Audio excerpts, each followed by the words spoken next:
ఓం నమ శివాయ. కార్తీక పురాణము 29వ అధ్యాయము. అంబరీషుడు దూర్వాసుని పూజించుట. ద్వాదశి పారాయణము.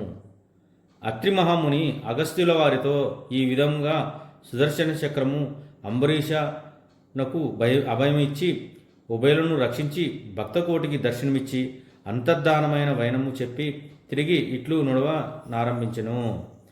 ఆ తరువాత అంబరీషుడు దుర్వాసుని పాదములపై పడి దండ ప్రణామం లాచరించి పాదములను కడిగి ఆ కడిగిన నీళ్లను తన శిరస్సుపై చల్లుకొని, ఓ మునిశ్రేష్ఠ, నేను సంసార మార్గమందున్న ఒక సామాన్య గృహస్థుడను.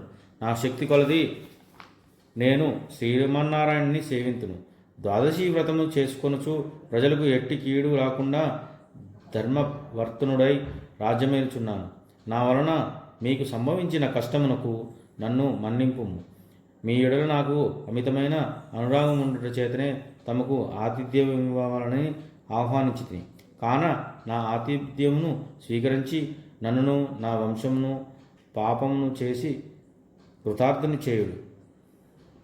మీరు దయార్థ హృదయుడు. ప్రథమ కోపంతో నన్ను శపించినను మరలా నా గృహమునకు విచ్చేస్త్రి. నేను ధనుడినైతిని. మీ రాక వలన శ్రీ మహావిష్ణువు యొక్క సుదర్శనమును చూచు భాగ్యము నాకు కలిగినది.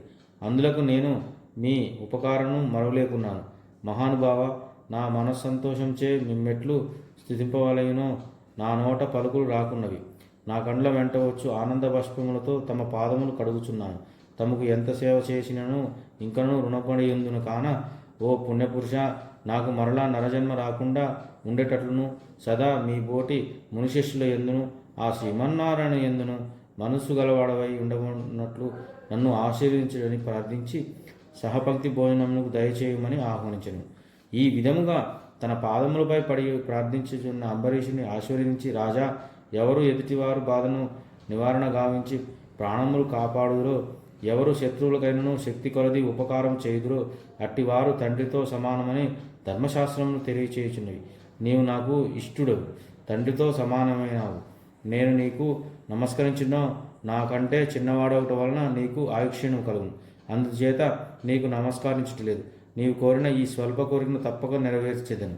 పవిత్ర ఏకాదశి వ్రతనిష్ఠునకు నీకు మనస్తాపను కలుగచేసి నందులకు వెంటనే నేను తగిన ప్రాయశ్చిత్తమును అనుభవించితిని. నాకు సంభవించిన విపత్తును తొలగించుటకు నీవే దిక్కైతివి.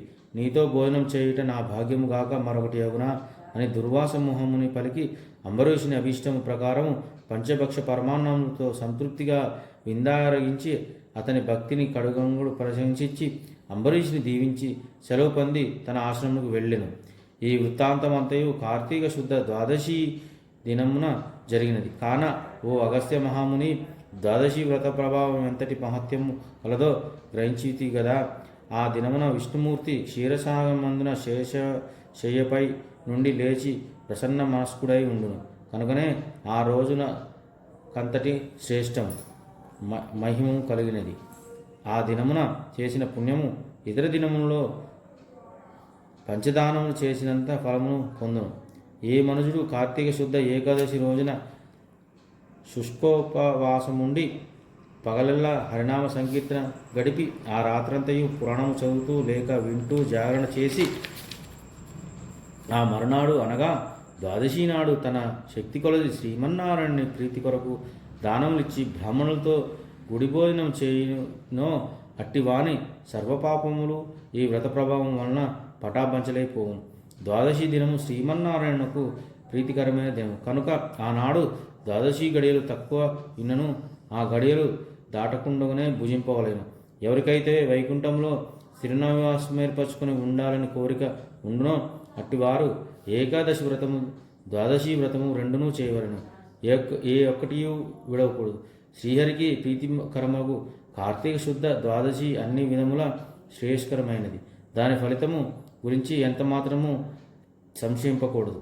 మర్రి చెట్టు విత్తనము చాలా చిన్నది అయినను అదే గొప్ప వృక్షమైన విధముగా కార్తీక మాసంలో నియమానుసారముగా చేసిన కొంచెం పుణ్యమైనను అది అవసాన కాలమున యమదూతల పాలు కానిగా కాపాడు. అందులకే ఈ కార్తీక మాస వ్రతం చేసి దేవతలే కాగా సమస్త మానవులు తరించిరి.